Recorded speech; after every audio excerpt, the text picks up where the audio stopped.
Good morning. Welcome to our how-to session for the day. Today, we're going to be talking about the thing we need most in these times, and that's a hero. We need a hero to save us, to make our lives better.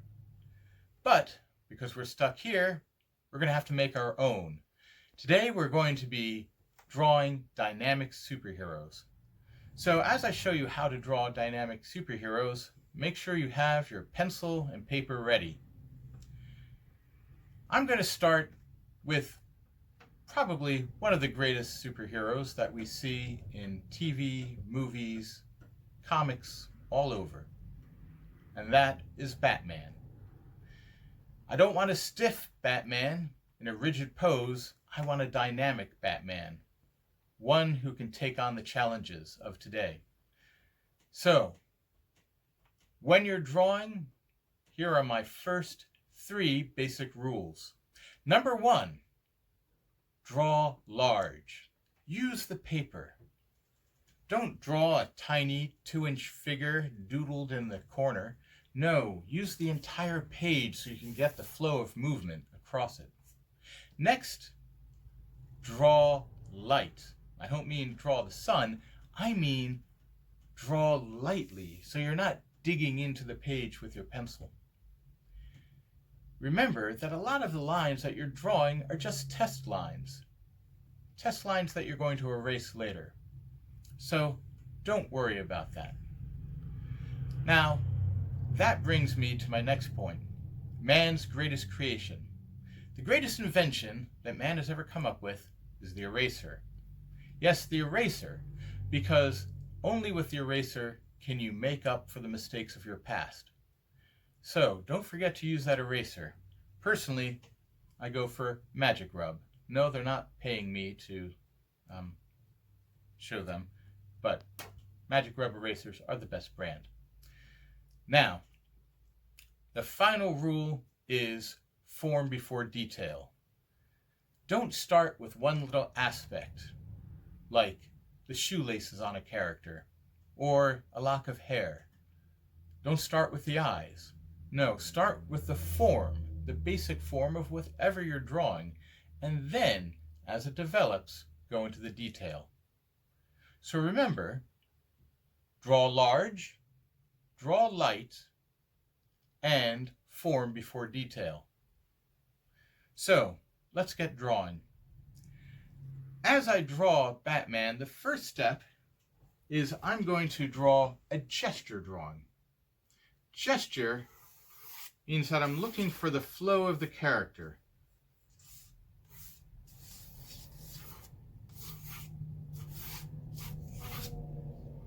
I'm using the pencil. I hold it like this so I can get more flow with it.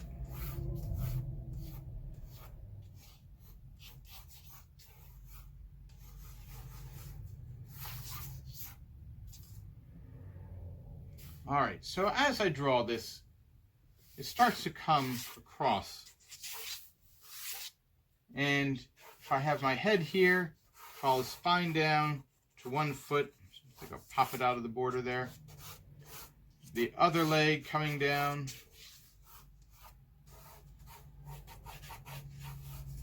Arms.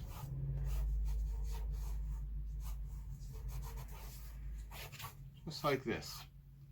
All right. So essentially, I've drawn a stick figure, but not a stiff-jointed stick figure, one that flows. The next step is head count. How many heads tall is the character? Now, this is important when drawing because you don't want to have a character whose head is too big for the body or too small. Now, if we're drawing a cute little character, say we're drawing Batmite. Batmite is an annoying imp from another dimension. I would draw him about 3 heads tall.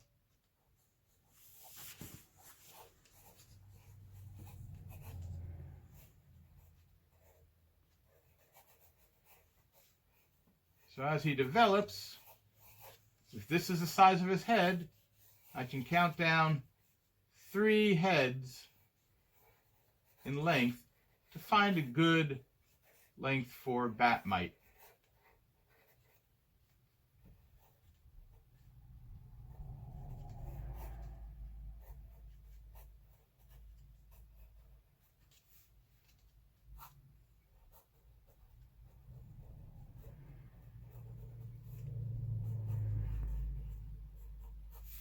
That's for cute characters.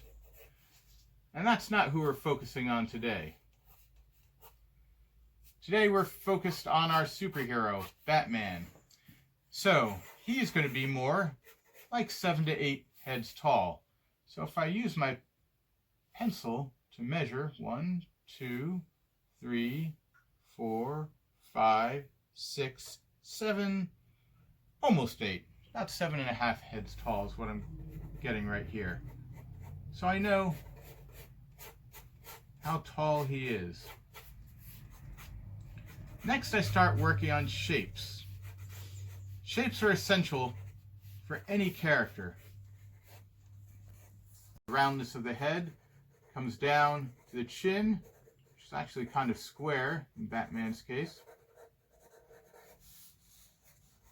Shoulders round, almost circular, so I might add a little angulation later. Chest trapezoidal. Biceps, triceps, those are the upper arms.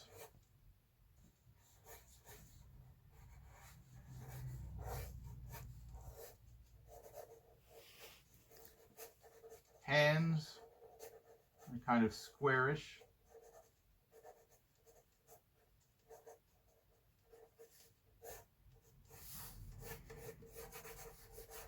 Hips, thighs,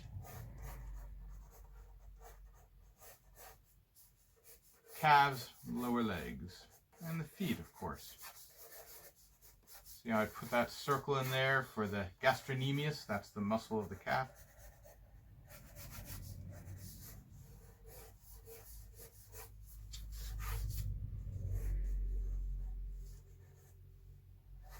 I think I want to bring this hand more towards us. I'll do a little foreshortening there. Foreshortening is really something for another class, but I want to make it look more like the hand is coming towards us. Doesn't quite look like Batman yet, does it? But it does start looking like a human figure. All right. I have to start thinking about shadows too. Where's my light source? I think Batman does very well with down lighting. Some lighting from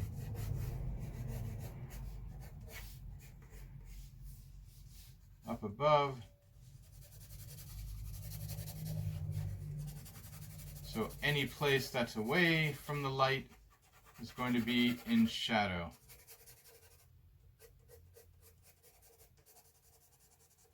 Now, as I go through and clean up my drawing, I will make the shading neater.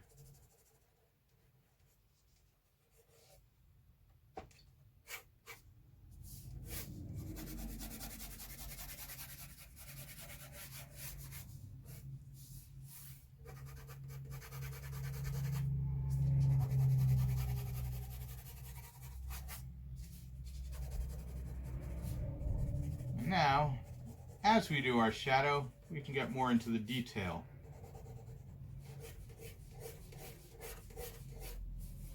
So, start giving him that six-pack. The serratus muscles along the side.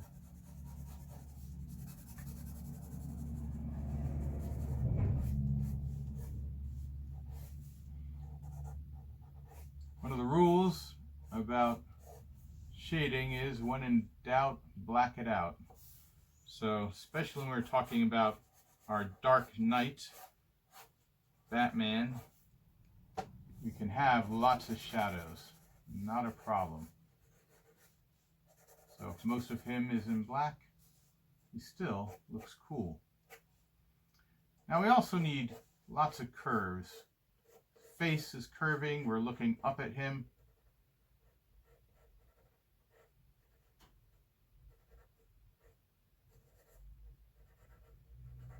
As we do that, we have to have curves for his mouth, nose, eyes.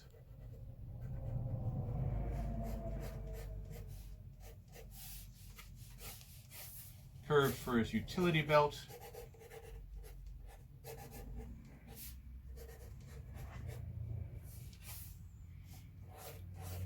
Curve of his glove.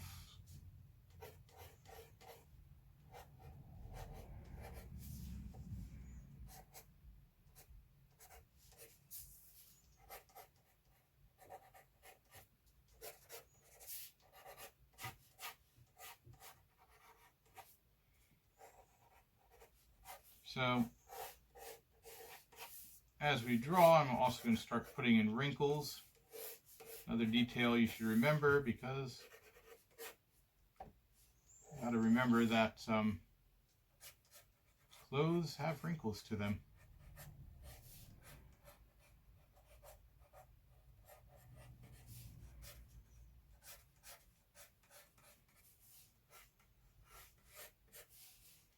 And of course, don't forget the cape. And here's an area that you can make it really dynamic. It's how the cape twirls about. You get those little dags on the cape on the bottom. And again, this can all be black.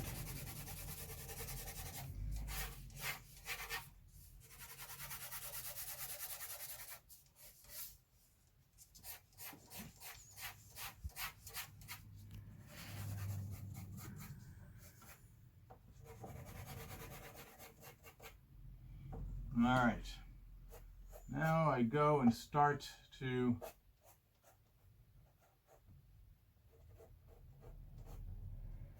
clean it up. Find the lines I really like. And I'm going to make those the stronger, darker lines.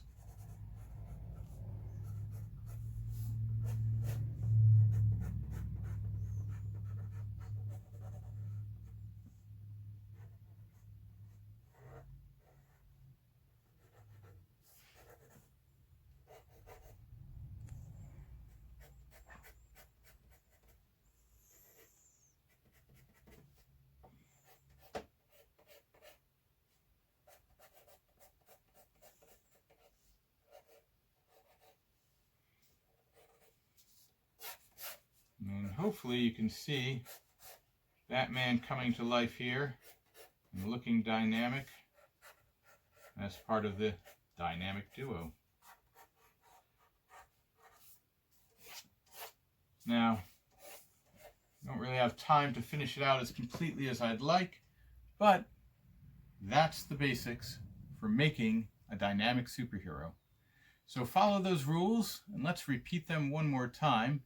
Aside from the basic rules of drawing large, drawing light, and form before detail, remember to start with the gesture, then remember your head count to make the proper head size, go in with your shapes, follow that with your shadows, find the curves, and then go in with the detail. If you do that, you'll have yourself a dynamic superhero. Thank you.